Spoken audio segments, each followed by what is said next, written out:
Jean Econo Plus nous a déjà annoncé là, gouvernement Ariel Henry a peine confirmé que le pays d'Haïti pral connaît une 5e année consécutive de croissance négative. Autrement dit, l'exercice fiscal 2022-2023 déjà considéré comme étant un exercice perdu. Il faut regarder l'avenir en face. Cap sur le futur. Comment sera l'exercice fiscal 2023-2024? Econo Plus pour présenter quelques projections pour permettre de mieux embrasser le futur. Bonjour, bonsoir tout le monde. Non pas c'est Nomi Germain. Bienvenue dans Econo Plus.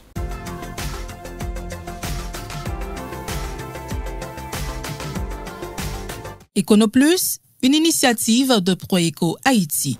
Projection pour l'exercice 2023-2024 là établie dans le document ça que y aurait les lettres de cadrage du projet de budget 2023-2024. Le gouvernement dit mais comment il y a exercice là. Nous-mêmes, nous présentons les 4 principales projections qui sont établies par le gouvernement dans ce document. On a commencé avec la projection de croissance économique. Le gouvernement dit que c'est vrai, l'économie en saute connaît 5 années de croissance négative, de manière consécutive évidemment, mais là, pour l'exercice 2023-2024, là, le gouvernement a tenu à une croissance positive de 0,7%. Commentaire 0,7%, son croissance extrêmement faible qui peut permettre l'économie en sortir de son trou.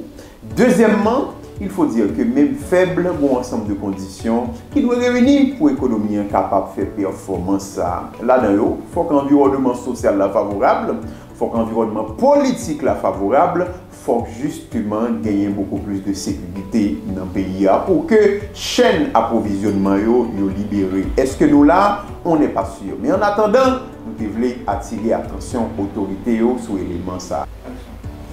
Deuxième projection importante qui est faite par le gouvernement dans le document, c'est projection en matière d'inflation. Le gouvernement dit que l'inflation en fin de période, c'est-à-dire lorsque nous arrivons en septembre 2024, l'inflation a doué seulement 16,8%. Pas oublier non, pendant qu'on a parlé là, nous avons une inflation qui est supérieure à 46%. Ça veut dire de lui, c'est que 16,8% son inflation n'a pas encore élevé. Pas oublier son inflation à 2 chiffres. Ça va qualifier en général de inflation galopante.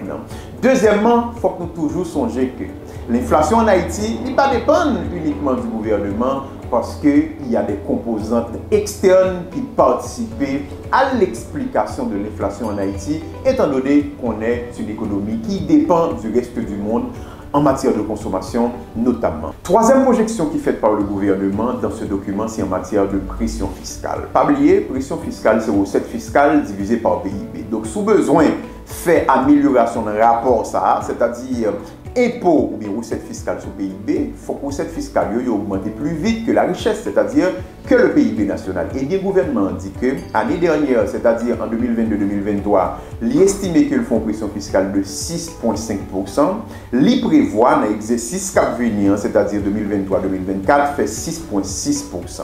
C'est peut-être faisable, mais attention, niveau ça, il est extrêmement faible, notamment lorsqu'on compare Haïti avec la région Amérique latine et Caraïbes là, qui ont une pression fiscale dans des biens qui avoisinent les 23%. Donc Haïti, pas prêt du tout pour que l'effet moyenne en matière de pression fiscale. Quatrième projection rapidement qui est faite par le gouvernement dans ce document, c'est en matière de déficit budgétaire. Oui, déficit budgétaire important pour le gouvernement pour 2 raisons. Premièrement, parce que le gros ensemble d'effets indésirables dans l'économie.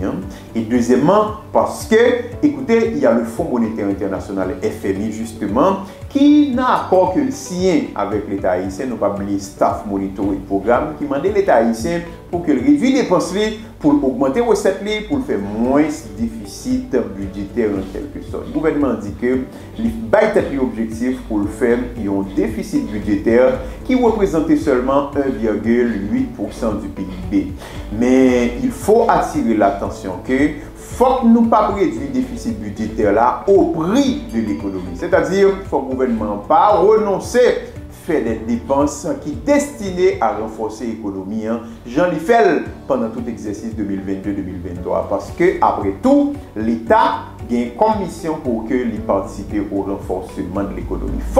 Même si le gouvernement gagne accord avec le Fonds monétaire international, le gouvernement prend des dispositions en même temps pour que l'y améliorer la vie dans le pays, et renforcer l'économie en quelque sorte.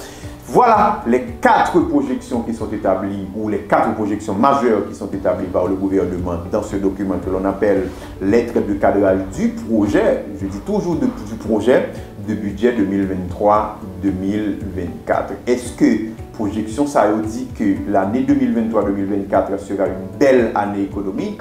On ne croit pas, parce que nous avons parlé de croissance économique, nous avons parlé de l'inflation justement qui a toujours élevé, et lorsque surtout nous avons regardé la situation, environnement, nous avons dit que l'exercice ne sera pas tout à fait réjouissant, mais en attendant, il faut attendre le déroulement de la vie de manière générale en Haïti. Merci beaucoup.